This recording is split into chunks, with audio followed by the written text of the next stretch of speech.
Mala Terence Romeo ang nakaharap na Pinoy ni Renz Abando. Nag-showtime si Renz mga bro. Ala Jamorant na naman sila kay lumipad sa harap ng Pinoy. Sa init ng laban, kamuntikan pang may magkasuntukan. Yan ang pag-uusapan natin sa video na ito, kaya kung bago ka pa lang sa aking channel, baka pwede pakipindot subscribe button pati na notification bell para palagi ka updated sa mga susunod ko video. Salamat po. Araw na ng regular season ng KBL at ang huling nakaharap ng team nila kay Renz Abando ang Movis Phoebus. Ang koponan naman ng isa pang Pinoy import na si Miguel Ocson. Malakas-lakas ang team ng Phoebus, di tulad ng anyang pasok sa quarterfinals ang Movis Phoebus. Pabaril-baril pa ang import ng home team sa Pinoy mga bro nang maipasok tong tres.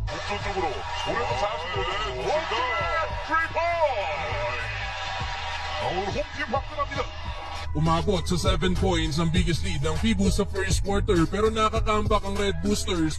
Bago ipasok si Kabayan under 3 minutes, nakakuha na din ng anyang ang lead. Magkabantayan mga bro ang dalawang Pinoy import. May height advantage sila kay kontra dito kay Ocson. Nakapagtala ng 2 points si Renz Abando. Pasok ang mid-range jumper kontra kay Miguel Ocson. Lamang ng 4 ang Red Boosters sa pagtatapos ng first quarter. Nagpahabol pa ng 4.3 itong si Jamil Wilson, 23-19. Second quarter ng bully ng kapwa Pinoy import sila kay Renz Abando mga bro. Binuli ang depensa ni Ocson. Kumana ng 6 3 points sila kay.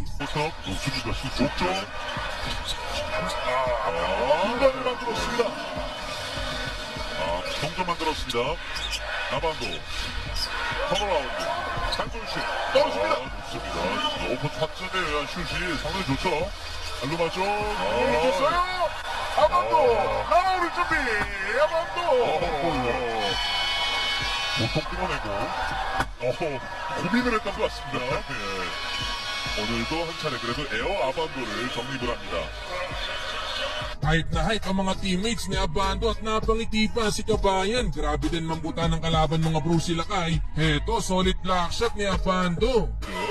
김태원 거침없이 외곽으로 아반도의 블락샷. Dito naman literal na parang may spring sa paa si Renz Abando mga bro. 2 beses nang nadali ng fake pero butata pa din ang inabot ng kalaban kay Renz. Napareklamo na lang tuloy sa referee itong Koreano. Hiningal sa nangyari sila kay. Ang lakas pa ng pagkakapasa ng bola sa play na to.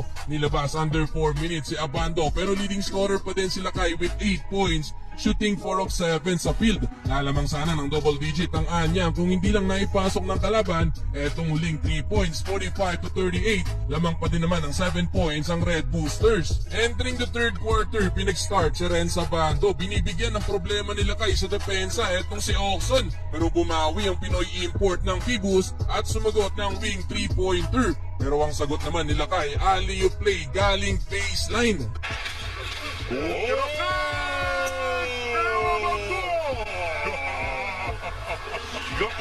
딱 맞추기. 선수가 그렇죠. Eto pa mga bro, lumipad si Abando. Pinutata ang tira ni Ocson. Hype na naman ang commentator kay Kabayan.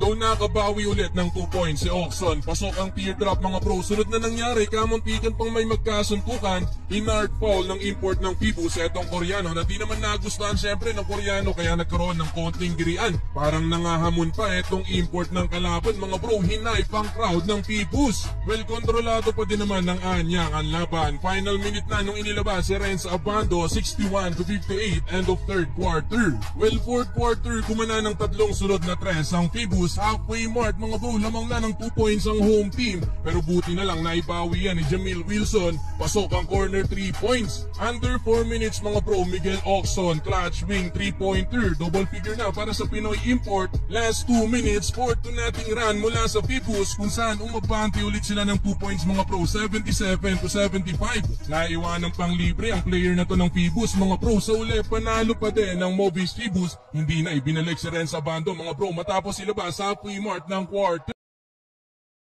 Huwag mo kalimutan mag-like and subscribe sa aking channel. Maraming salamat po.